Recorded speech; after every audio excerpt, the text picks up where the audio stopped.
pessoal, está começando mais um CastLac. Essa é uma série de CastLac que estamos falando sobre leite, queijos maturados e queijos de alta umidade.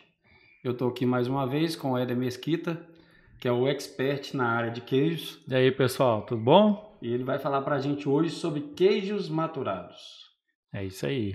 Éder, seja bem-vindo mais uma vez. Vamos lá. Vamos lá. Para começar, Éder, queria que você falasse um pouco para a gente sobre leite. Qual que é o leite ideal para a gente fazer um bom queijo? Bom, o leite ideal para a gente produzir um bom queijo, ele é aquele leite que ele atende no mínimo aos requisitos de qualidade que a legislação hoje exige. A legislação que a gente trata aí de qualidade do leite é a Instrução Normativa número 76, que é de 2018, e traz os requisitos mínimos ali de qualidade do leite, né? É importante a gente citar que para fazer um bom queijo você precisa de um leite de boa qualidade. Então, no mínimo, os requisitos que a legislação recomenda. A gente fala no mínimo porque tem alguns que, se você tem um leite de melhor qualidade, né, por exemplo, um leite que tenha mais teor de proteína, isso é importantíssimo para a gente produzir o nosso queijo, né, principalmente com relação a rendimento. Inclusive, a gente tem um CastLac somente sobre qualidade de leite, né? Então, a gente fala de tudo sobre o leite ideal, sobre as análises, sobre coleta de leite, sobre armazenamento de leite. Então, volta aí na sua playlist que a gente tem um CastLac sobre isso. É isso aí.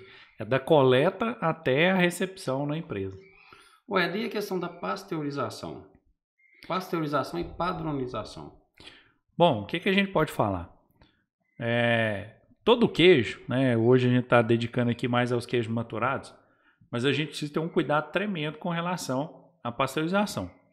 A pasteurização ela tem que ser capaz de eliminar, né, as bactérias patogênicas a um nível aceitável. Então, sobre a pasteurização, a gente precisa de ter controle. E esse controle é com relação ao binômio tempo-temperatura, né? Sempre lembrar, nunca é demais a gente lembrar, pasteurização ela acontece em temperatura entre 72 e 75 graus durante 15 a 20 segundos. E isso a gente precisa ficar atento, fazer as análises para avaliar se a nossa pasteurização foi ou não eficiente. E para isso a gente tem duas metodologias aí para se fazer, que um é para detecção de fosfatase alcalina e a outra para detecção de peroxidase. São duas enzimas. Peroxidase, ela tem que estar presente no leite cru e tem que estar presente no leite pasteurizado. Se ela não estiver presente no leite pasteurizado, significa que a gente extrapolou o limite máximo de temperatura do leite. E a fosfatase, ela tem que estar presente no leite cru e não pode estar presente no leite pasteurizado. Isso significa que a fosfatase, a gente consegue avaliar se o leite atingiu a temperatura mínima recomendada e a peroxidase, se ele extrapolou a temperatura máxima recomendada. Então, essa avaliação da pasteurização nos garante que o nosso produto vai ter a condição adequada para se dar continuidade no processo. E quando a gente fala de queijos, tem um detalhe importante que não podemos deixar passar, é com relação à padronização. Essa padronização do teor de gordura. Sim. Né? Que a gente deve ficar bastante atento, que isso interfere diretamente nas características finais do produto. E principalmente porque a gente está falando de queijo maturado. Então esse queijo, após aquele processo de fabricação, ele tem mais um período que também é referente ao processo de fabricação, porém é um período que a gente chama de maturação. Esse período de maturação é importantíssimo que o produto tenha as características físico-químicas adequadas para que lá na maturação a gente não tenha problemas. E é muito comum a gente ver algum tipo de defeito do queijo maturado lá na maturação. Ou seja, quando você não tem mais opção de fazer algum tipo de correção. Já está com problema, não tem o que fazer mais. Então a gente tem que tomar bastante cuidado com relação à padronização, porque é um ponto importante, né? Vai ser determinante lá nessa característica do queijo maturado. Você falou de pasteurização e tem algum detalhe importante que a pessoa, quando ela for comprar um pequeno laticínio, quando ela for comprar um equipamento de pasteurização, tem algum detalhe importante que a gente tem que ressaltar com relação a isso? Sim. O equipamento em si, ele deve ser composto por alguns itens básicos, né? E a gente vê muito falha disso. Sim. O cara chega e vai comprar um pasteurizador e chega lá, o pasteurizador não tem controlador de temperatura, né? Não o controlador, o registrador, né? Isso é muito prejudicial e vai trazer problema para ele. Mas o que são aqueles itens básicos que todo pasteurizador deve ter, né? Ele deve ter a sua carta gráfica, né, para registrar a temperatura, e a carta gráfica hoje a gente já tem ela até digital já, é válido também. Ele precisa de ter os seus alarmes sonoros para alertar o operador quando o equipamento sair fora da faixa ideal do processo. E ele precisa ter sistema automático de processo. Que é a válvula de retorno. Que é a válvula, que o sistema automático compõe a válvula de retorno, a sirene, né? E esse sistema, muitas vezes o pessoal costuma trabalhar com ele no modo manual, no modo normal. Isso é proibido pela legislação. Então, todo pasteurizador tem que ter um sistema que possa ser utilizado de forma automática. Ou seja, a temperatura caiu, ele faz um retorno, né? Ele retorna, não deixa o leite continuar o processo, sai do sistema de retardo e retorna para ser pasteurizado de verdade, porque não foi pasteurizado, né, se a temperatura cair. E a mesma coisa acontece na temperatura elevada. Esse leite não pode passar. Então, esses são itens obrigatórios do pasteurizador. Ele precisa de ter o sistema para registro da temperatura, precisa de ter os alarmes sonoros, precisa de ter os controles de temperatura dele, precisam de estar, muitas vezes até em termômetro mesmo, né? Mas tem que ter o registro lá na carta gráfica, né? E a válvula de desvio de fluxo, que é o item mais importante do pasteurizador e que, inclusive, é o ponto crítico de controle da pasteurização. Porque, às vezes, o pessoal fala assim, mas o ponto crítico da pasteurização é a temperatura. Mas o que funciona é a válvula. Se a temperatura está baixa, a válvula abre ou fecha, né? Então, essa situação ela é mais importante do que simplesmente o controle da temperatura, né? A válvula não permitir que o leite não pasteurizado siga o processo de fabricação. Você falou um detalhe muito importante com relação a esse retorno do pasteurizador, essa válvula de retorno. Eu já tive algumas situações onde o laticínio estava operando de maneira manual e eu questionei e falei, mas você está operando manual? Não, a vida inteira a gente trabalha dessa forma e tal, essa válvula estragou e acabou que a gente não arrumou, mas está dando certo. E eu estava observando o operador trabalhar. O operador, nesse dia que eu estava na fábrica, o operador, ele estava operando o pasteurizador, que era lá dentro da fábrica, né? E ele foi olhar a queijomate. Se a queijomate estava cheia ou não estava. E nesse momento, nesse intervalo que ele estava em cima da queijomate, a sirene do pasteurizador estava funcionando. Então, quando a temperatura caía, a sirene acionava, mas a válvula não funcionava. Então, eu vi diversas vezes ele saindo correndo da queijomate, descendo a queijomate, indo lá para fazer o retorno manual. Isso aí ele perdeu um prazo aí de pelo menos uns 10, 15 segundos. E o leite cru foi para dentro da queijomate. Com certeza. Até ele descer da queijomate, ir lá e fazer o retorno, né, uma pequena parte do leite já passou. E aí contaminou o leite todo. Contaminou o leite. Então, assim, quem acha que tem um pasteurizador manual que consegue operar, ele está enganado. Não funciona. E sem contar que é um caso de não conformidade pela inspeção. Pode gerar autuação. Autuação, isso aí. Inclusive interdição do equipamento. Né? Porque o pasteurizador é o equipamento mais importante que tem numa fábrica. Mas se interditar, parou a fábrica. parou a fábrica inteira. Então, assim, tem que ter muito cuidado com relação a isso. E não só para mostrar para a fiscalização, para a qualidade do seu produto. Uma outra coisa que eu queria ressaltar é com relação à regeneração. Alguns pasteurizadores têm uma regeneração que não atende uma padronizadora. Sim. Pessoal, isso é muito importante. Ter atenção com relação a isso, porque às vezes talvez está comprando um equipamento mais barato, mas ele está faltando algumas etapas. Ele vai pasteurizar, mas depois você adicionar uma padronizadora a ele que complica. Você tem que acrescentar regeneração para você conseguir fazer isso. Isso eu já vi também em algumas fábricas.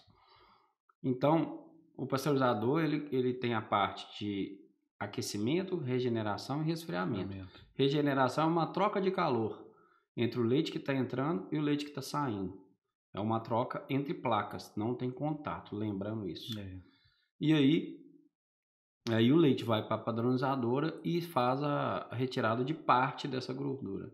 Agora, um questionamento que eu queria te fazer, que sempre a gente tem aqui. E o creme? Ele sai pasteurizado? E tem pessoas que, pelo creme ser obtido ali na área de pasteurização, entende que ele está pasteurizado. Né? Mas é interessante a gente deixar claro que não. Né? Num fluxo normal de processo, né? Eu estou falando isso porque eu já vi fluxo alterado do sistema de pasteurização. Mas num fluxo normal de processo, o leite entra, ele troca calor ali na regeneração, pré-aquece e vai para a padronizadora. Porque para separação adequada, a gente precisa de temperatura. Então ele vai, e essa temperatura é entre 45 e 50 graus no máximo. E quando ele vai na padronizadora, faz a separação, quando ele retorna, aí sim ele entra na seção de aquecimento do pasteurizador, para ser feita a troca térmica certa e atingir a temperatura mínima de 72, máxima de 75. Só que o creme, ele sai lá naquela etapa de 40 a 50 graus. Então 45, não chega 50. a atingir a temperatura. Ele não está pasteurizado. Né? Isso é importante a gente deixar claro, é um creme cru. Né? É até um dos motivos para que a legislação hoje tenha tantas restrições quanto à localização do equipamento de pasteurização. Né? Porque o creme, né, de pasteurização e padronização, porque o creme obtido naquela área é cru. Sim. Né? Ele é um produto lácteo cru. A classificação dele é esta. Para quem tem alguma dúvida com relação à localização, o ideal, só esclarecendo essa parte da projeção, o ideal é uma sala isolada e que o creme seja selado por um selador automático. Coisas fáceis da gente encontrar no mercado aí, né? Vamos lá agora para a parte já direto para a parte de produção. Isso. Vamos lá. Primeiro eu vou te perguntar, qual que é o equipamento ideal com um latinho de médio porte que tenha condição de investir um pouco mais? Queijomate ou tanque de fabricação? O que acontece? Independente do tipo de equipamento, a gente consegue bons produtos nos dois equipamentos. Logicamente, numa queijomate, a gente tem um outro fator que é muito importante, que é produtividade. Né? O tanque a gente consegue fazer um queijo bom? Consegue, mas é limitado ali, né? Principalmente em termos de volume. Tanques de fabricação com volume acima de 3 mil litros é extremamente complexo de se utilizar. Não se fabrica, na verdade, hoje mais. Né? Já vi tanque de 4 mil litros, mas é péssimo para produção. Você tem que ter 2, 3 funcionários ali agitando ali durante o processo de fabricação e isso não fica bom. Então a queijomate se destaca pela produtividade. Né? É um equipamento que você coloca ali 6, 5, né? Dependendo da queijomate, 10 mil litros, 15 mil litros para se fazer o queijo e no mesmo padrão. Isso é interessante. O fato de se usar o tanque, a gente depende muito do operador, do queijeiro. Então, ele tem que ter ali uma habilidade para agitar da mesma forma, para fazer o aquecimento da mesma forma. Né? Ao passo que na queijomate a gente tem mais padrão com relação a esses processos. Sem dúvida. Eles são mais padronizados. Né? Depende do operador, mas é uma condição de controle muito mais é facilitada. Vai que o queijeiro brigou com a esposa no dia anterior Aí e ele vai bater Aí esse o queijo tanque. frescal vai sair igual parmesão. Ou vai que o time dele vai jogar num período de 1 hora antes dele bater o tanque de queijo. Eu vou falar, tem um time aqui mineiro que, se o, o queijeiro for torcedor desse time, é até enrolado.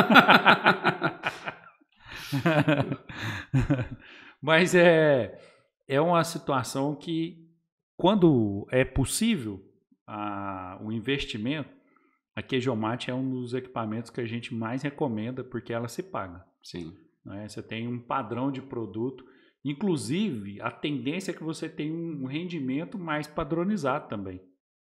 No tanque você não quer dizer que no tanque não consegue fazer com rendimento adequado, mas as variações tendem a ser maior quando a gente faz o processo num tanque comum, não é? Porque a gente tem mais detalhes para serem controlados e isso dificulta um padrão de resultado. Sem dúvida vai automatizar o processo, então você vai conseguir fazer mais queijos em menos tempo, né? Sim. Vão trabalhar com volume de leite maior. Sim. Porque hoje as queijomates aí giram em torno de 6 mil litros, 8 mil litros, 10 mil litros. Então, enquanto você tem um tanque, vamos colocar de 3 mil litros, com dificuldade de operar, você tem uma queijomate de 6.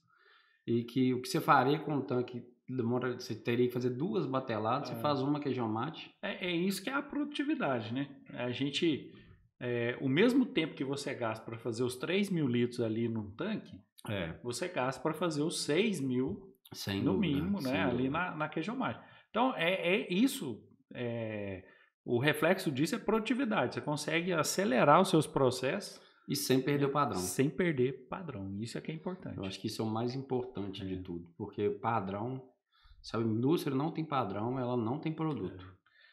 E dentro dessa questão de equipamentos, a gente tem um equipamento que deve ser associado com a queijomate e realmente deve ser utilizado. A drenoprensa. A gente tem situações que a gente observa do pessoal utilizar a queijomate, mas querer utilizar um tanque comum para servir como drenoprensa. Isso não é adequado. Né? Não é adequado e a gente faz o uso inadequado da tecnologia disponível. O processo de prensagem, principalmente para queijos maturados, normalmente são queijos que são levados para a prensa, a gente tem uma necessidade muito grande, às vezes, de ter uma massa mais compacta. Muitos queijos maturados, a gente tem massa compacta, sem formação de olhadura. É claro que tem alguns com olhaduras, mas são olhaduras provocadas pelo fermento e não por falha de prensagem. Né? Aí muitos questionam assim, não, mas a prensagem eu faço na prensa, eu não faço prensagem na drenoprensa. Verdadeiramente, né? São duas etapas separadas. Só que na drenoprensa, se a gente consegue fazer uma prensagem mais eficiente da massa, para que ela expulse mais soro ali naquele momento, a gente evita o que o pessoal chama de ficar fazendo emenda na forma. Sim. Corta ali, faz a enformagem na peça do tamanho, da altura adequada. Não tem que ficar enchendo a forma com o resto de massa. Quando a gente não usa a drenoprensa de forma adequada, isso é muito comum. O pessoal vai lá, tira um pedaço, não, ficou pouco aqui na forma, tira mais um pedaço e vai colocando. Fica mais padronizado. Isso é péssimo. Isso provoca muita olhadura mecânica. Entendi. Né? Porque a massa muitas vezes está em temperaturas diferentes. Então aquilo ali, na hora que encaixa e que a gente vai fazer a prensagem propriamente dita, ela não dá liga. Entendi. E a gente não consegue ter aquele queijo massa totalmente fechada. Para muitos isso é um defeito. Né? Para muitos queijos isso tem que ser considerado como defeito. Para outros nem tanto. Mas não é comum e a gente tem como evitar. Usando uma drenoprensa de maneira correta, a gente melhora muito essa questão de enformagem desses queijos normalmente maturados. E a coagulação? Vamos para a parte da coagulação. Vamos lá. O que é mais indicado hoje? É o coagulante? É o coalho? O que um proprietário de um laticínio ele tem que levar em consideração quando ele vai comprar um coagulante? Né? Porque tem diversas marcas de coagulantes, uns mais baratos, outros mais caros. Eu acredito que tem uma justificativa para isso. E outros caríssimos. É isso. Coagulante a gente tem hoje disponível no mercado uma gama grande de coagulantes disponível. Com relação ao primeiro questionamento, né? Qual coagulante? Coagulante. Até para benefícios do nosso processo, né? A gente quer hoje um produto que tenha o menor residual possível do coagulante no queijo para maturar, né? Porque o coagulante também é proteolítico, né? Então ele faz alterações no produto acabado que podem trazer desvantagens, né? Atrapalhar as características. Então, quanto menor esse residual de coagulante no produto, é mais benéfico. Então, por isso a gente recomenda fazer o uso de coagulante, porque os coagulantes hoje, principalmente o coagulante de segunda geração, terceira geração, à base de quimosina, 100% quimosina, o resultado é muito mais satisfatório. Do ponto de vista de residual no produto e também do ponto de vista de maior aproveitamento dos componentes do leite. Ou seja, a gente tem uma relação de cifras de transição mais efetiva com esse tipo de coagulante. A gente consegue transferir mais os nutrientes que estão aqui no leite para aqui do queijo. E isso é importante. Isso reflete rendimento, né? Isso que eu ia falar agora. Isso Traduzindo é rendimento. Traduzindo é rendimento. E aí chega aquele detalhe. Mas eu tenho coagulante aqui que é muito bom e que dá o mesmo resultado. Gente, eu sou muito crítico dessa situação de dar o mesmo resultado. Fazer teste não pode ser de qualquer forma. Você precisa de ter metodologia para identificar verdadeiramente se aquilo é compatível ou não com aquilo que você está falando. Sem dúvida. Eu já tive situações de clientes questionarem a indicação, né, de um coagulante e me dizer que o coagulante dele dava o mesmo rendimento. Não, o meu é igual, o meu é bom, e diga-se de passagem, era péssimo. Mas na cabeça do proprietário do laticínio naquele momento, ele era bom, porque era bem mais barato. Sim. Em torno de 5 vezes mais barato. Só que o que acontece? Ele não tinha dados. Ele estava me falando o que ele imaginava, baseado inclusive no custo que ele tinha dos dois produtos. Ele não sabia. Eu propus para ele de trazer, e a gente levou o coagulante, né? Nessa época a gente levou o coagulante para ele, para que a gente fizesse o teste. E o teste foi, assim, a diferença foi gigante. Não foi 5 vezes, não deu mais 5 vezes mais queijo. E nem precisava. Uma pequena diferença em quilos de queijo a mais já descaracteriza qualquer dessas desculpas de que é mais barato ou não. Porque, na verdade, o quilo de queijo a mais interfere muito no seu resultado. Sim. Até porque coagulante a gente usa pouco, né? Não tem coagulante aí que você usa 5 litros e o outro você vai usar 50 ml. Né? A diferença deles são poucas. Então, assim, em termos de valores, né, a quantidade utilizada num tanque, numa queijomate, ela é pequena. Então, ela interfere pouco e tem pouco impacto no custo de produção. Só que 100, 200, 300 gramas de queijo a mais, dependendo do volume que você processou, vale muito. Sim, no decorrer do mês é uma diferença muito grande. Aí vale muito. Aí é que a gente deve fazer o cálculo se é válido ou não usar aquele coagulante que a gente tem lá de valor menor. E a gente sempre fala assim de valor menor, dá a impressão assim, então bom é o caro. Não, também não é assim. Tem que ser testado. Tem que ser testado. Tem situações de coagulantes aí que custam valores astronômicos aí. São bons, normalmente são bons, mas a gente tem resultados com outros coagulantes com características muito semelhantes e com valores muito discrepantes. Eu acho que o proprietário, ele tem que testar mesmo. Uma coisa importante que eu queria ressaltar é que a gente não trabalha em parceria com nenhuma empresa. Não. O Éder está mencionando aqui a questão dos coagulantes. A gente tem os coagulantes de nossa preferência, sim, mas porque ele validou esse coagulante. Primeiro a gente testa né? A gente já usou N tipos de coagulante diferente aqui na empresa, né? Sim, já E testou de aí tudo. chega-se à conclusão de que tal coagulante tem o custo-benefício melhor. Sim. Mas não impede de chegar um novo coagulante Não, e sim. aí fazer a troca. Justamente por isso que a gente não tem parceria com nenhum coagulante. A gente indica um coagulante para o cliente que a gente já testou e tem resultado. E eu queria ressaltar uma coisa importante, que o Éder já aconteceu com ele, mas já aconteceu comigo também. Eu acho que o proprietário do laticínio e os queijeiros, técnicos, eles têm que ficar bem atentos com relação aos testes. Sim. O teste para uma modificação na fábrica, ele tem que ser feito com o mesmo leite, Sim. né? E quem tem que fazer esse queijo é o operador que opera aquele equipamento, que faz o queijo, é o queijeiro, resumidamente. Porque ele faz o queijo todo dia daquela forma, né? E é um queijo característico daquele laticínio, Sim. né? Então é muito importante que se pense nisso. Então, eu estou citando isso porque já aconteceu situações de chegar um técnico.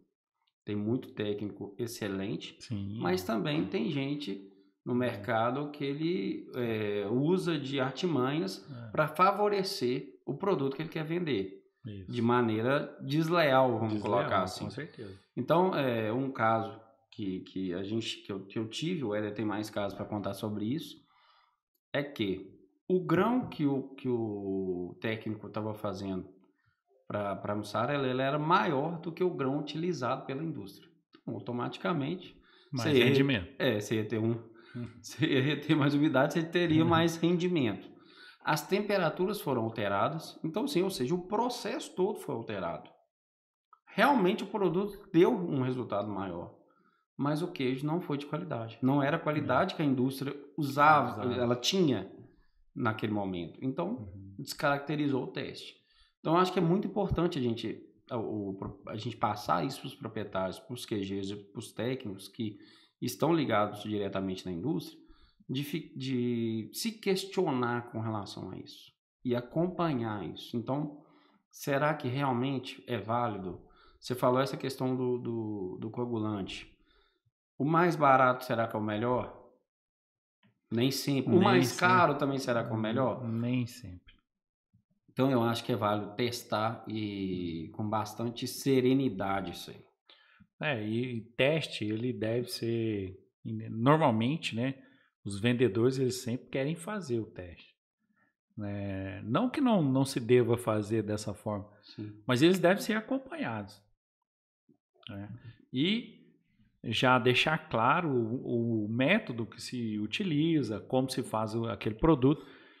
Quando a gente está tratando de uma alteração do processo, é uma coisa. Sim. Mas se você quer testar um ingrediente e saber se ele funciona ou não, não basta, né? Não tem que simplesmente alterar o processo para o ingrediente funcionar. Só se você quer verdadeiramente alterar o processo, aí sim, altera o processo e inclui o ingrediente novo.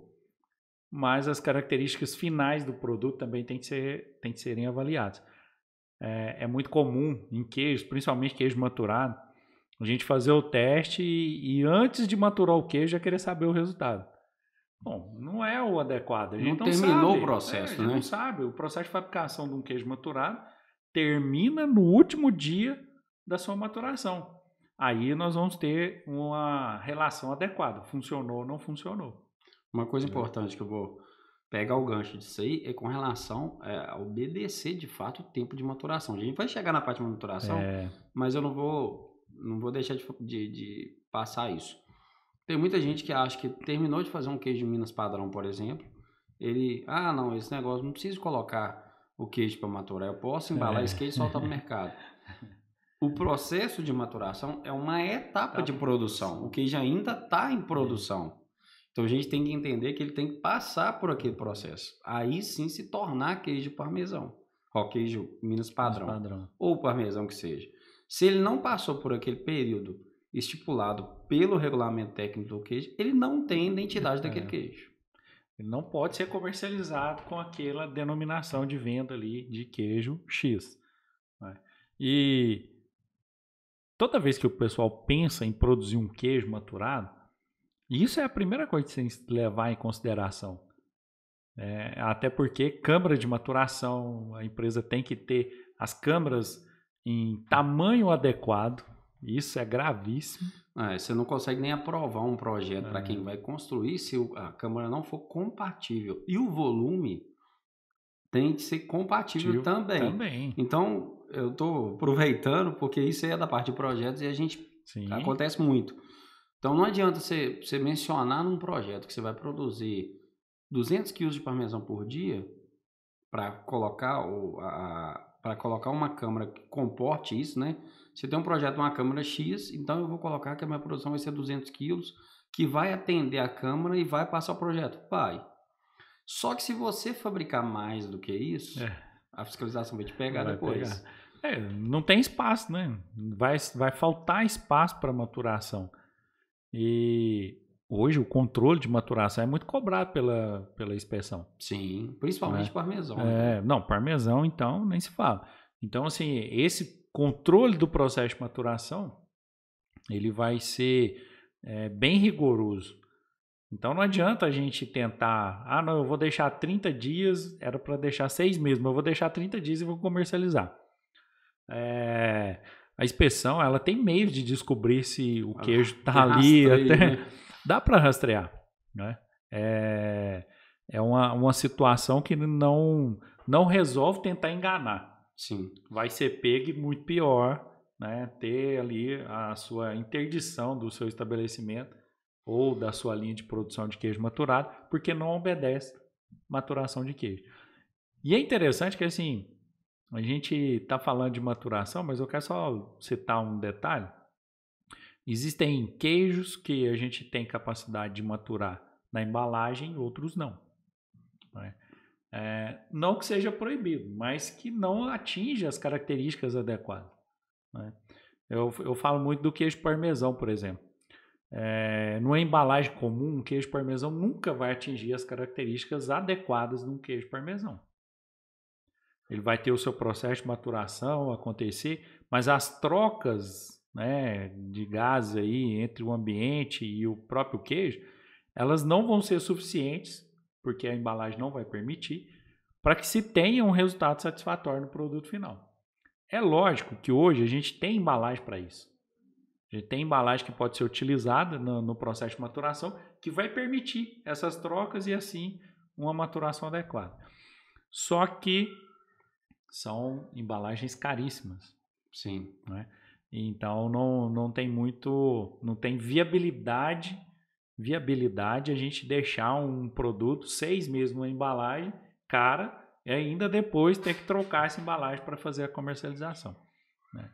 Então são detalhes aí que a gente também vai comentar mais à frente aí de maturação de novo. Sem dúvida. Vamos agora para a parte de fermentação. Fermento. Vamos falar um pouco sobre fermento. Isso e suas particularidades. Fermento para a produção de queijos maturados, eles são imprescindíveis. Isso é indiscutível, porque o que a gente consegue desenvolver de sabor no queijo durante o processo de maturação, grande parte é devido justamente ao fermento que a gente utilizou. Né? E esse fermento ele tem que ser usado de acordo com a característica do produto e em quantidade suficiente. Esse é um ponto que a gente tem mais dificuldade, né? O pessoal entender que a quantidade de fermento deve ser a dose recomendada e não aquilo que ele entende que é possível utilizar. Né? É o que a gente chama aí, a gente já falou várias vezes de esticar o fermento e achar que isso vai dar resultado. Isso não dá resultado. Né? A gente, ao final do processo, costuma ter um queijo que não tem as características adequadas. Sem dúvida. Né? Eu já vi muitos casos aqui de queijo parmesão, por exemplo, que não tem característica de parmesão, mesmo com 6 meses de maturação. Muito comum. E aí a pessoa pergunta, mas por quê? Eu fiz um parmesão, deixei 6 meses maturando. Aí, é claro, 6 meses, a gente nem vai saber o que o cara fez, mas provavelmente não usou o fermento de maneira adequada, em quantidade, ou se não fez um processo de seleção natural ali, no caso do parmesão, né, de aquecimento.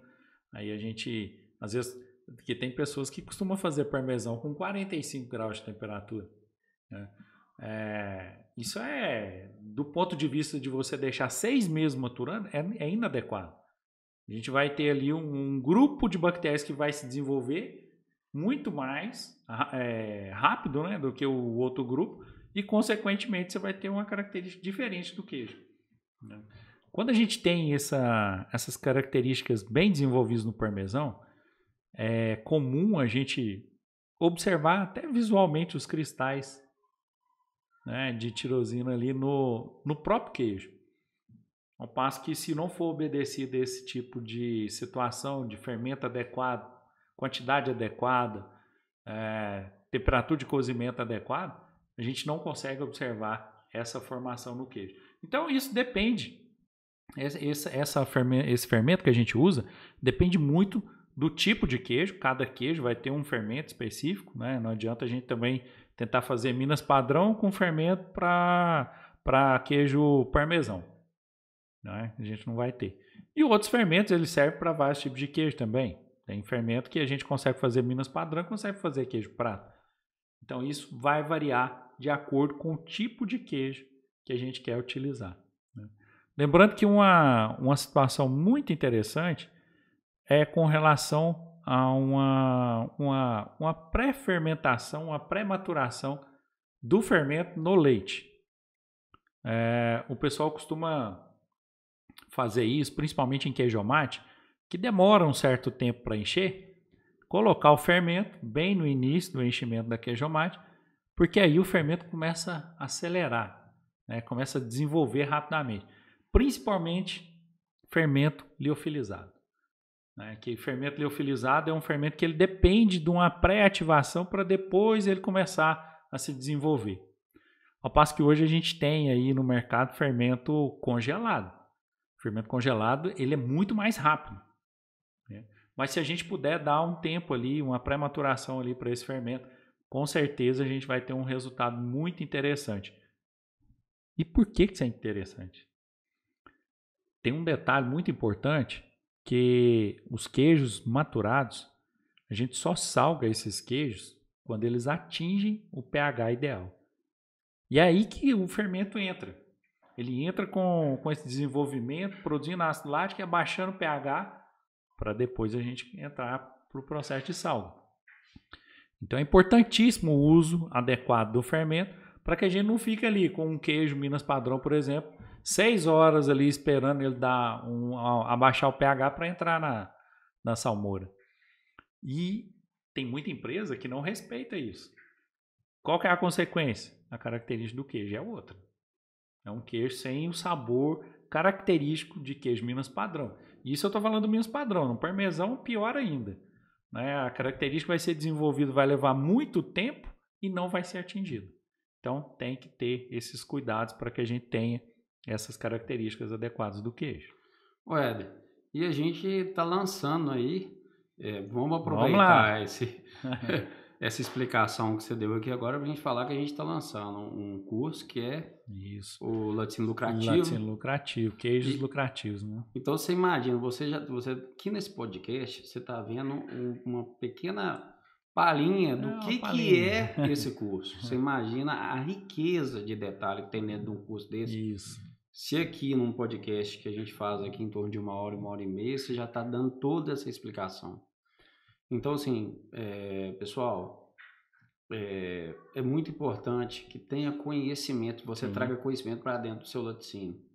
Então, talvez você está fazendo uma metodologia no seu laticínio que você acha que está boa, que está dando um rendimento bom, mas você pode melhorar ainda mais. Eu falo que a gente tem que crescer 1% ao dia. Se a gente crescer 1% ao dia, a gente sempre vai estar sobressaindo, tendo um rendimento maior, tendo mais conhecimento e conseguindo lidar com as adversidades do leite. Que cada laticínio tem sua particularidade, cada laticínio tem seu processo, mas é muito importante ter esse conhecimento. Então o Éder está lançando o Laticínio Lucrativo, que é um curso que abrange toda a parte de queijos maturados e queijos a gente vai não falar, maturados também. A gente vai falar no curso sobre alguns tipos de queijos, né? Dentre os queijos aí, a gente cita aí, por exemplo, o queijo Minas Padrão, o queijo prato, o queijo coalho, a própria mussarela, né? São queijos que fazem parte do cotidiano da maioria das indústrias de laticínio. Então a gente escolheu esses queijos para colocar aí no nosso curso, para que a gente tenha um desenvolvimento de um laticínio lucrativo. Sim. São queijos que eles podem ser lucrativos. E eu falo pode, porque na maioria das vezes o pessoal tem problemas. Sim, sem tem dúvida. problema com esses queijos. E, consequentemente, não fazem com que eles sejam lucrativos para o estabelecimento. Então, a ideia do curso é justamente trazer para discussão e mostrar processo, adequações que devem ser feitas, cuidados, os pontos críticos da produção, para que a gente tenha esses queijos lucrativos. Sem dúvida. Então, pessoal, fiquem atentos aí nas redes sociais da Consulac. É isso aí. Que assim que sair as inscrições, elas são limitadas, né? Porque tem um acompanhamento pessoal seu com os... Esse curso ele é bem parecido com a mentoria, porque na verdade a gente não quer simplesmente vender o curso, a gente quer fazer resultado. E esse resultado precisa de acompanhamento. Sim. Eu sempre falo aqui que o pessoal não acompanha, não sabe o que acontece da produção, nós não vamos fazer o mesmo. Nós vamos acompanhar, quer saber o resultado e assim a gente poder falar, funciona. É isso aí. Ué, e cozimento? Vamos falar no geral. Vamos falar no geral porque cada queijo tem um cozimento, né?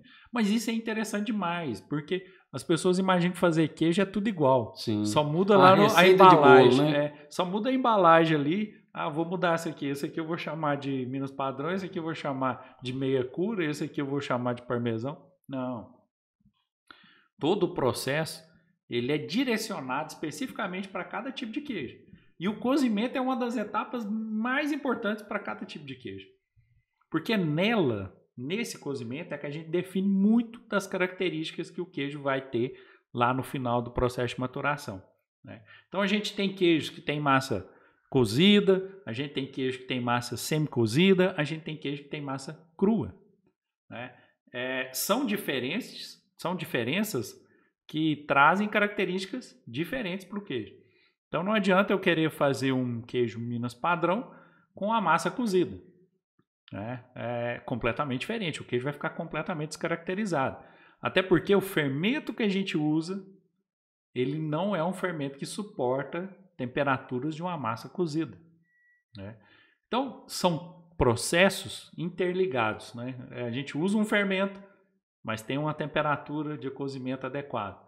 Então, cada queijo no seu patamar. O importante é que os métodos de produção muitas vezes são adaptados, o pessoal tenta fazer uma adaptação para facilitar. E não tem nada disso, não tem facilitar. Ele tem que ser seguido de forma rigorosa, né? Eu falo isso porque assim, tem queijo que a gente faz o aquecimento, o cozimento da massa, aquecendo ali 1 grau a cada 2 minutos e meio, 3 minutos. Outros queijos a gente aquece rapidamente. A gente quer uma elevação aí de praticamente 1 grau a cada minuto. Isso depende do queijo, né? Então, por isso que tem que ser o método para a produção, né? A tecnologia de fabricação, ela tem que ser respeitada e rigorosamente respeitada. É isso aí, muito bom. Vamos agora para a parte de prensagem. Prensagem. Eu queria que você falasse um pouco sobre as prensas manuais e as prensas pneumáticas. E a gente sabe que tem muito laticínio que escuta a gente, que são pequenos laticínios que ainda não conseguiu adquirir uma prensa pneumática, então usa a prensa manual, que não impede ele de fazer um queijo de qualidade também. Com certeza. Fala para a gente um pouco sobre cada um desses equipamentos e quais as particularidades na prensagem que você acha que é imprescindível. O que acontece? Quando a gente trabalha com produtos que são levados para a prensagem, aquele detalhe que a gente falou da pré-prensagem, ele faz toda a diferença. Certo. Né? Ele precisa começar fazendo uma pré-prensagem adequada para que a gente consiga fazer a prensagem de maneira adequada. Os equipamentos, tanto uma prensa pneumática quanto uma prensa manual, são adequados para o processo de queijo maturado. A gente só tem que tomar cuidado de fazer de maneira correta. Eu falo porque tem pessoas que vão fazer prensagem e desconsideram a quantidade de queijo que a gente coloca ali naquela coluna da prensa. Né? Acho que não faz a menor diferença. No momento de virar os queijos, não faz a circulação adequada das formas. Isso torna o queijo, muitas vezes, um queijo muito prensado, consequentemente com teor de umidade mais baixo, e outros queijos que não sofreu o processo de prensagem adequado com umidade muito mais alta. Por isso que é tudo desigual. Aí no mesmo lote você tem vários queijos ali. Tamanhos diferentes. Tamanho e umidade diferente. Né? O que pode, inclusive, chegar a ser até um complicador, né? Porque a maioria dos queijos no RTIQ define se é de média, alta, baixa umidade. E se um queijo não foi prensado adequadamente, às vezes não expulsou completamente o soro, depois que ele vai ali para os processos de salga, de maturação, ele não vai expulsar até chegar no padrão. Provavelmente ele vai permanecer ali fora do padrão e isso pode trazer prejuízo muito grande para a empresa. Porque se o sistema de fiscalização faz uma coleta de uma amostra dessa e analisa... Aí complicou. Não, complicou. E não adianta mostrar assim, não, foi uma peça só, eu tenho outras aqui que estavam tudo dentro do padrão. Não resolve. Né? A coleta ela é uma amostra daquilo que você produziu. Então, por isso que é tão importante, no momento da prensagem, a gente ter total controle ali sobre esses movimentos, principalmente de viragem, nos momentos de viragem, e acompanhar ali a sequência das formas. Aquela forma que estava em cima vai vir lá para baixo. Aquela forma que estava lá embaixo vai lá em cima, porque ela tem menos peso sobre ela. Você citou até em uma live que a gente estava fazendo sobre um método que você desenvolveu para facilitar isso aí. A gente fazia um rodízio adequado das formas. Né? Quem está tirando a forma, colocar a forma em volta da mesa. Então ele colocou a primeira ali, já empurra. A pessoa que vai virar o queijo já empurra para o outro lado da mesa. E assim ele vai fazendo um rodízio. As formas vão entrando e saindo. Quem está colocando queijo ali na prensa sabe exatamente, porque o número de formas não vai se alterar. Então ele sabe exatamente ali, acabou aquela coluna, aquela forma que ele vai colocar lá a primeira era que estava em cima na outra coluna de formas. Isso faz com que a gente tenha uma prensagem mais homogênea. Né? E além dessa situação, para a gente ter essa prensagem mais homogênea também, o fato da adrenoprensa fazer o trabalho dela. Né? A gente conseguir fazer ali a prensagem da massa ainda com soro, de forma a gente deixar o que a gente chama de colchão. Né?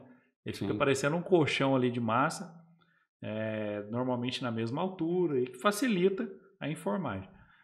E dentro da enformagem entra esse detalhe que a gente já comentou, de ficar usando parte da massa para juntar numa mesma forma. Isso causa muita formação de olhadura mecânica. A massa, muitas vezes, esses pedaços estão em temperaturas diferentes, então a massa já não consegue fazer a liga adequada, mesmo sob prensagem, e isso vai provocar o aparecimento de algumas olhaduras mecânicas, que, dependendo do tipo de queijo, até podem ocorrer em pequenas quantidades, sem problema nenhum. Mas tem queijo que é de massa fechada. Não deve ter olhadura. É característica do queijo. Então isso a gente precisa ficar muito atento. E lembrar que alguns queijos, eles têm a necessidade de ter uma massa mais fechada para que as olhaduras provenientes do fermento utilizado sejam regulares. Aí já é uma diferença. Alguns queijos maturados a gente coloca um fermento específico para produção de gás, normalmente propiônico. E isso vai proporcionar olhaduras grandes, bem arredondadas, brilhantes, muito bonito. Um queijo com olhadura é muito bonito. A gente pode ver aí um queijo, um gruyère, um emmental, são queijos com olhaduras grandes e bonitas. E se não tomar cuidado com essa relação de prensagem, a gente costuma ter aquela formação de olhadura defeituosa, Sim. porque a olhadura mecânica vai trazer um defeito. Então, são situações e situações, né? A gente está falando de queijos maturados, mas o número de queijos maturados é muito grande, cada queijo com a sua especificação. No caso de uma prensa manual, a pessoa não tem condições de ter uma prensa pneumática, ela tem uma prensa manual, o que você acha que é de maior importância em se observar? Na verdade, assim, na prensa manual, um detalhe muito importante é que o peso a ser utilizado, ele traz muito risco para o processo. Sim. Né? Ali normalmente é um peso que tem uma concentração ali dentro ali de chumbo, a gente já viu de tudo, né? Já vi até de concreto. Também já vi. Para formar o peso. Mas o que acontece? Se esse equipamento furar, né? Se esse peso fura, e você sempre está lavando e tudo, mas ali entrou para dentro dele, quando colocar no queijo vai escorrer para o queijo e com certeza vai contaminar. Então é muito importante os pesos eles serem tratados com carinho, né? Que o pessoal costuma pegar ali, soltar a massa, quebra, racha. Então, mesmo sendo de aço inox, né? Então tem que tomar esse cuidado. É uma situação que pode trazer muito problema. E um detalhe muito interessante de prensa manual é que algumas prensas manuais elas costumam ter um espaçamento muito longo para dar o suporte ali para a forma. E quando você vai colocar ali, empilhando as formas, começa as formas a sair fora da sequência correta. E isso traz aí muitos prejuízos, né? Porque o queijo vai ficar torto. Sim. Ah, mas dá para consertar quando eu virar o queijo. Não conserta. A verdade é que fica mais ou menos, né? Tenta fazer um paliativo. Quantas vezes a gente já viu aí, o pessoal costuma chamar de queijo pé de burro. Né? É chato de um lado e do outro é fino. Então, assim, são cuidados que com prensa manual é mais importante, porque ela tem essa tendência de ser mais difícil de controlar, mas que é possível. Basta ter o cuidado. É claro que assim, a prensa que você vai comprar, tem outro detalhe, né? Ela tem que ser compatível com as formas. Então a gente vê muito aí no pessoal querendo usar prensa de um determinado formato da forma, né? O tamanho da forma, com a forma que é incompatível. Sim. Aí ela fica muito frouxa ali dentro ali das colunas da prensa e o queijo vai só deformando. Vai virar o pé de burro. Vai virar o pé de burro. Então tem que ser compatível. Isso aí cai nessa questão que a gente já está sempre falando sobre padronização. Uma coisa que a gente deve se perguntar é o seguinte: o que o mercado vai pagar melhor? Um queijo uniforme ou um queijo onde tem pé de burro, onde tem queijos de peso diferente, de variação muito grande entre eles? Então, eu acredito que para um consumidor exigente, eu falo para redes exigentes, eles vão querer um queijo de padrão. Sim. Ou para indústria, né? Comercialização entre indústria também eles querem um padrão muito grande. E esse padrão do tamanho do queijo, da umidade do queijo, isso tudo é muito importante. Faz toda a diferença, né? Para clientes que verdadeiramente prezam por qualidade, isso é motivo, inclusive, de devolução de queijo. Sim, sem dúvida. Né? Que eu já vi essa situação. Devolver o queijo por quê? Não, porque o queijo está irregular. Então, mas o queijo não é vendido pesado? Sim. Mas o cliente gosta de colocar na gôndola o queijo regular. Sim. Né? Então, clientes e clientes, melhor a gente ter um produto que atenda a todos. Sem dúvida. Quanto mais padrão você tiver, mais você pode exigir no preço. Vai atender a todos, com certeza. Exatamente. Vamos falar agora um pouco sobre a salga, né? Sim. Qual é as particularidades de uma salmoura? Cada queijo tem seu teor de sua concentração Balmer, né? Mas tem algumas coisas que a gente tem que ser observado. Na questão de queijos maturados, a gente tem alguns queijos que exigem uma concentração de sal maior na salmoura para que a gente tenha resultados, principalmente quando as peças são maiores. Né? A gente está falando aí, por exemplo, de queijo parmesão. Precisa de uma concentração mais elevada de sal na salmoura, porque as peças normalmente são maiores. Né? Ao passo que outro queijo maturado como o Minas Padrão não tem essa necessidade. A concentração de sal pode ser um pouco mais baixa ali na salmoura e ele fica menos tempo. Isso altera no tempo também. Altera no tempo. Né? Tudo isso a gente faz controle ali, tempo e também concentração.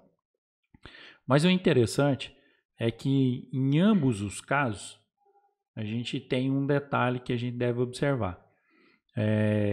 A salmoura, para utilizar nesse tipo de queijo, ela não deve ser a mesma salmoura que a gente usa, por exemplo, para queijo mussarela. Sim. Esse é um detalhe que a maioria das empresas... mas eu não tenho espaço para ter uma salmoura para um tipo de queijo e para outro tipo de queijo, então eu tenho salmoura para mussarela e vou usar para qualquer queijo. Qual que é o efeito disso? A gente costuma ter muito mais alterações nos queijos maturados do que na salmoura, do que na mussarela, desculpa. Então aquela mussarela que compartilhou salmoura com outros queijos, ela tem menos influência. Mas os queijos maturados têm mais influência da mussarela. A mussarela é um queijo que na salmoura ela expulsa bastante gordura, né? É comum isso acontecer. E com isso, aquela matéria orgânica que fica na salmoura, ela vai degradando rapidamente. Tanto que a orientação de uma salmoura para mussarela é que seja feita, né, a regeneração dela ali de pelo menos de 4 em 4 meses. Ao passo que uma salmoura para queijo Minas Padrão, provavelmente anualmente você não vai ter problema. Pode fazer uma regeneração anual. Então são detalhes que a gente precisa de ficar atento para que a gente tenha um resultado satisfatório. E um detalhe, o teor de sal nesses queijos tem muita influência com o processo de maturação. Cada queijo vai ter um teor de sal mais adequado, mas eu digo que se a gente tiver um teor de sal muito elevado em determinados queijos, esse processo de maturação ele é retardado. Vai ser retardado, porque a quantidade de sal ali vai ser inibidor do processo. Então a gente tem que ficar atento, mais uma vez, à tecnologia.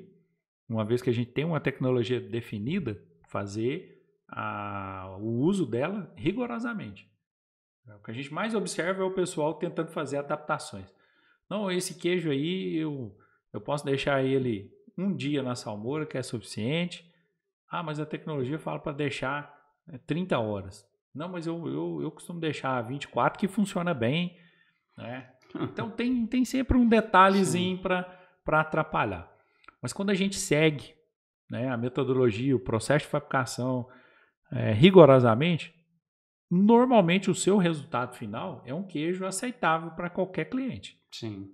Né? E nessa questão de sal, a gente precisa ficar muito atento para o sal não ser um inibidor do processo de maturação. Né? Alguns queijos, teor de sal mais elevado, outros queijos, teor de sal mais brando. Né? A gente fala, por exemplo, parmesão costuma ter teor de sal bem elevado. E é importante. Sim. Porque o processo de maturação do parmesão ele é mais longo.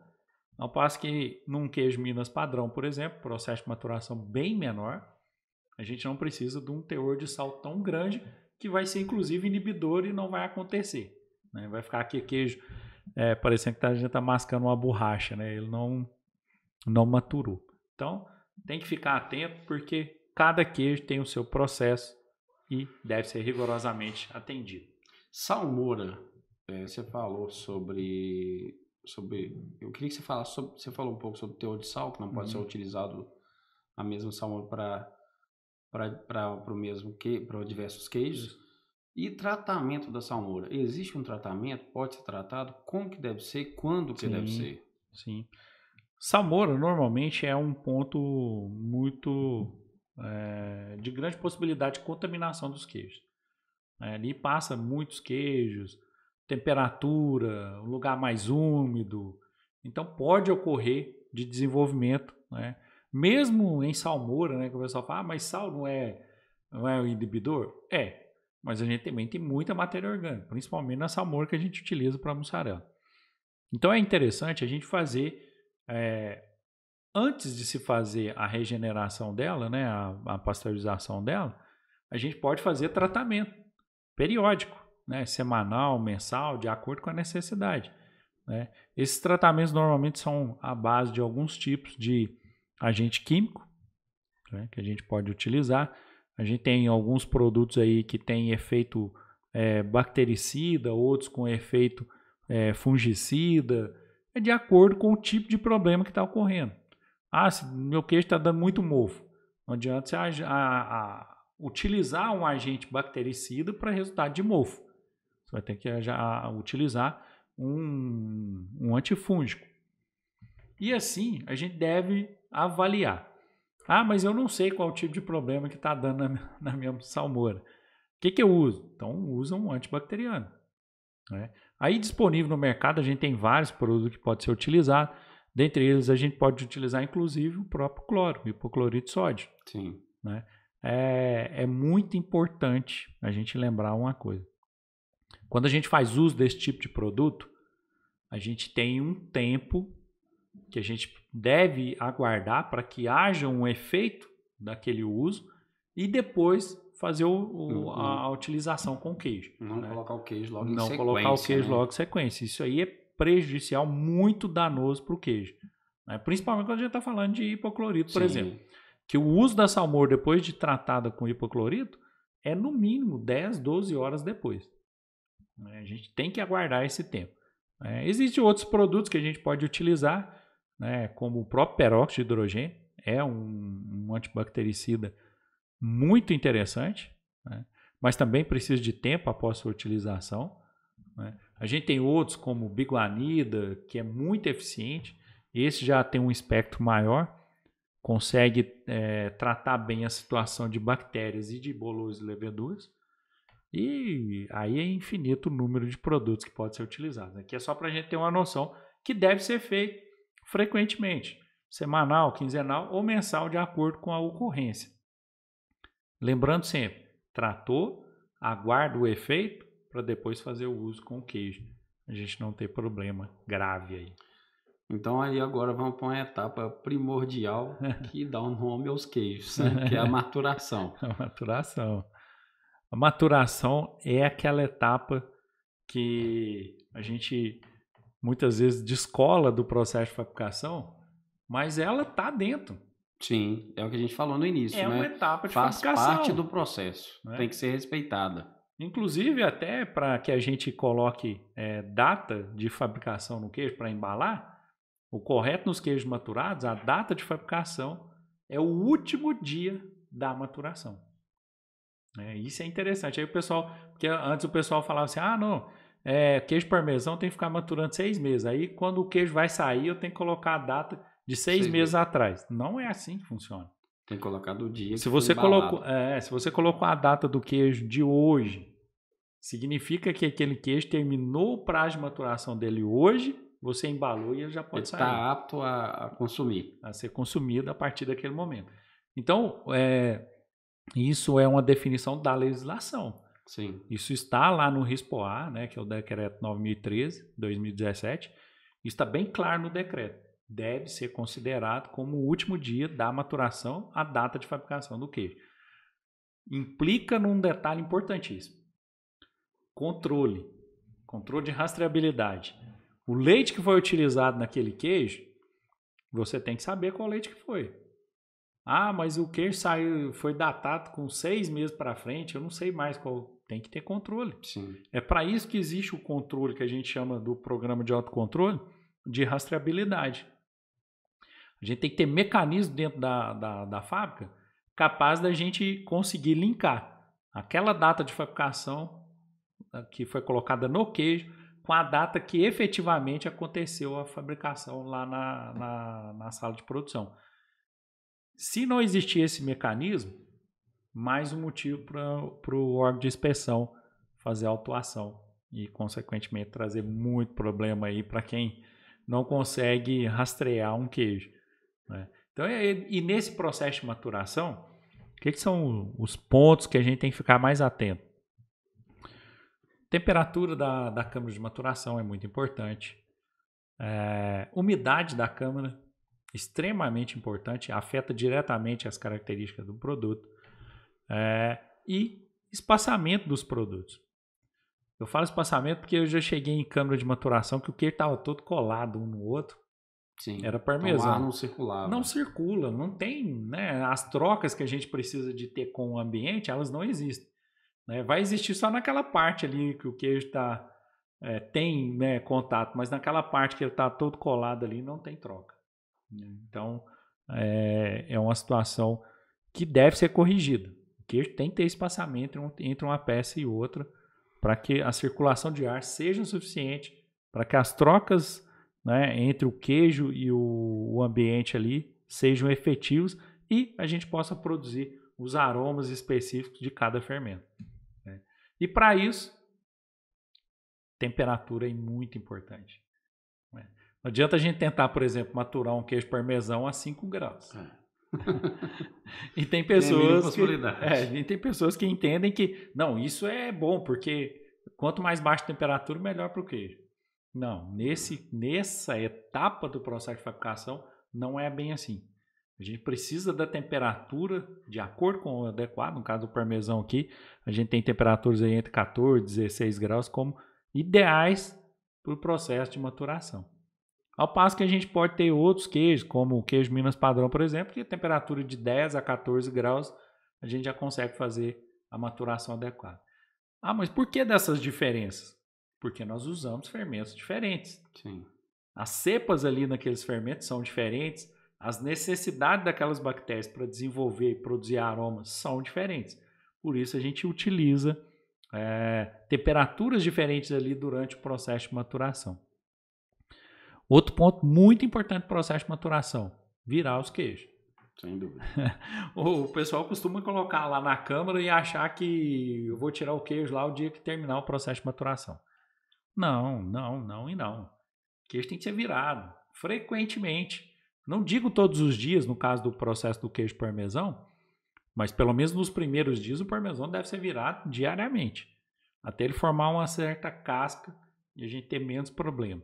Aí pode ser virado uma vez por semana e tal. Mas queijos como Minas Padrão, queijo prato, tem que ser virado frequentemente. Né? Entra um detalhe aí interessante, que é uso de madeira. Eu ia te perguntar agora, pode ser utilizado madeira em câmara fria? A gente pode utilizar madeira. Né? É uma situação que gera polêmica, mas a madeira, ela é utilizada para o processo de maturação há séculos e séculos e séculos. Né? É claro que não é uma madeira comum. O cuidado com essa madeira é muito grande. Né? Tanto que a maioria das empresas prefere nem utilizar. Prefere fazer o uso de prateleiras de fibra, prateleiras de aço inox, mas prefere não utilizar a madeira. Só que a diferença realmente para a maturação é grande. Traz mais sabor? Traz. É porque a madeira permite uma troca melhor entre o queijo e o ambiente. Ao passo que a fibra, ela não tem muito essa troca. É engraçado quando a gente observa queijos maturando em prateleiras de fibra e prateleiras de madeira, a gente observa que dá uma impressão de que os queijos na prateleira de madeira estão mais maturados do que os queijos que estão na prateleira de fibra. Certo. Essa troca ela é mais efetiva na madeira. Né? Só que a madeira é perigosa. É um ponto crítico para quem utiliza. Então tem que ser feito, né, os cuidados, né, frequentemente de higienização dessa madeira, remover, fazer a higienização, utilizar sanitizante, dá mais trabalho.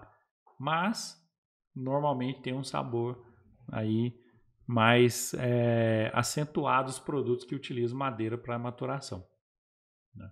Hoje, praticamente quem usa madeira é quem faz uma quantidade expressiva de queijo parmesão, por exemplo, que gosta de utilizar madeira. Mas em quantidades menores, hoje em dia a gente observa muito o uso da prateleira de fibra. Não quer dizer que não funcione, mas precisa de ter cuidados. Né? Mesmo sendo de fibra, a gente não pode esquecer de fazer a higienização adequada, virar constantemente os queijos, faz toda a diferença. Você falou um pouco dessa questão do queijo quando ele está em processo de maturação, ele ainda está em processo de fabricação, Sim. né? Aqui no Brasil tem-se um costume muito grande de entender, principalmente na parte de parmesão, que ele fez um queijo com fermento X, com temperatura X, e então esse queijo é parmesão. E não, né? O queijo só é parmesão depois que ele matura no mínimo 6 meses. E eu queria aproveitar para contar um caso que aconteceu com um dos nossos clientes, que ele tinha esse entendimento. Ele era registrado no CIF e ele tinha esse entendimento. E ele comercializava esse queijo entre empresas. Tinha uma outra empresa que comprava esse queijo na mão dele. E até então, o queijo atendia os parâmetros físico-químicos, né, que a empresa precisava e tal. E quando a fiscalização chegou no laticínio dele, pediu a rastreabilidade do queijo. E aí não se tinha essa rastreabilidade porque o queijo não era maturado. Ele ficou impossibilitado de produzir o queijo parmesão. Ele passou-se a produzir o tropical, que é teoricamente um queijo similar, com processo de fabricação próximo do parmesão, porém sem maturação. Então ele ficou impossibilitado de produzir, perdeu o contrato com essa empresa, porque ele não poderia vender mais. E isso foi constatado previamente pela rastreabilidade do Ministério da Agricultura, porque a empresa que estava recebendo, ela estava declarando no SIGCIF que recebe X quantidade de queijo de tal laticínio. Quando foi cruzada essa informação, vamos lá ver se ele tem capacidade de maturação suficiente para mandar esse volume de queijo para lá. E aí, o que eu sempre falo é o seguinte, tem muita gente que acha que o fiscal é facilmente enganado. E, na verdade, o fiscal ele tem muita vivência de laticínio. Então, enquanto um laticínio tem 10, 15 anos de funcionamento, tem alguns fiscais que têm 40 anos de profissão, né? 30, 40 anos de profissão. Então, ele já passou por diversas situações e ele entende muito bem o que está acontecendo. Então, nesse caso, tentou-se fazer algum tipo de manobra, mas não teve saída, foi interditada a produção de parmesão e ele ficou impossibilitado de produzir. Então, eu estou trazendo isso pela gravidade de determinadas situações que acontecem no laticínio. Então, você ficar impossibilidade de produzir um queijo, onde você tem um contrato, e esse laticínio ele tinha um volume expressivo e 90% da sua produção era parmesão para essa empresa. Então ele teve que virar para mussarela e vender mussarela, teve que tentar entrar no mercado, e quando você vai entrar no mercado de commodity é preço. Então o preço teve que ir lá embaixo, então você imagina o prejuízo que isso acontece. E qualquer laticínio que produz queijos maturados, ele está sujeito a isso. Sim. Né? Então, só para afirmar que maturação de queijo é um processo de fabricação ainda. É uma etapa que deve ser seguida rigorosamente. Éder, eu acho que a gente ilustrou muito bem. Eu queria mais uma vez que você falasse sobre o lançamento do laticínio lucrativo para quem é dono de laticínio, para quem é técnico de laticínio, para quem é queijeiro, para os RTs. Eu acho que também é um curso bem importante, né? Uma mentoria, igual você falou, muito importante. Fala um pouco para a gente dessa mentoria. O que é essa mentoria? O que acontece? A gente pretende aí colocar disponível informações específicas, né, sobre esses tipos de queijo prato, Minas padrão, queijo coalho, queijo mussarela, que são os queijos que compõem aquela base aí de produtos que a maioria das empresas produzem. O que a gente observou com relação a isso? É que esses processos eles têm várias adaptações, muitas vezes sem nenhum tipo de respaldo técnico, simplesmente porque encontraram ali, eu acho que é mais fácil assim.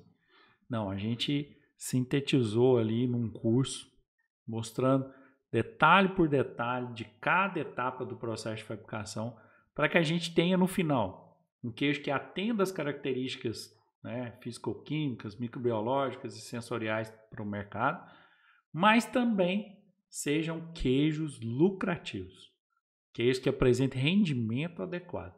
Então a gente aí, com toda a nossa experiência aí ao longo desse tempo, com tudo que a gente já testou, tudo que a gente já validou de método de fabricação, a gente sintetizou aí num curso que vai estar disponível para o pessoal, que inclusive conta com uma parte de acompanhamento. Que é essa mentoria. Que é a mentoria, acompanhamento dos processos, explicação sobre detalhes do processo, tira dúvidas, tudo isso faz parte aí do nosso curso aí de queijos lucrativos. E vai estar disponível aí para vocês já já. Na verdade, está disponível a partir já está disponível. A partir de hoje. Esse podcast está entrando ao ar no mesmo dia que a gente está iniciando. Já está liberando já. Está iniciando essa mentoria. Lembrando que essa mentoria ela tem vagas limitadas, sim, porque o Éder um só não consegue acompanhar todo mundo. Dá para acompanhar. Né? E ela tem tempo limitado também de abertura do carrinho. Então, hoje abre o carrinho. Eu vou pedir para deixar o link aqui, para caso você queira que seja direcionado para a plataforma, para onde vocês podem adquirir essa mentoria, que esse grande mestre que é o Éder na área de queijo. Vamos lá, né? Vamos tentar fazer o melhor trabalho possível para vocês. A gente já tem aí alguns alunos aí dos nossos cursos que relatam aí resultados maravilhosos, né? Que incentivam a gente a continuar fazendo, produzindo conteúdo e conteúdo de relevância. É isso aí. Éder, mais uma vez, muito obrigado por esse Cast Lac. Eu que agradeço. Pessoal, então esse foi mais um Cast Lac, o seu podcast do setor lácteo. Hoje falamos sobre um tema de grande importância que é sobre queijos maturados.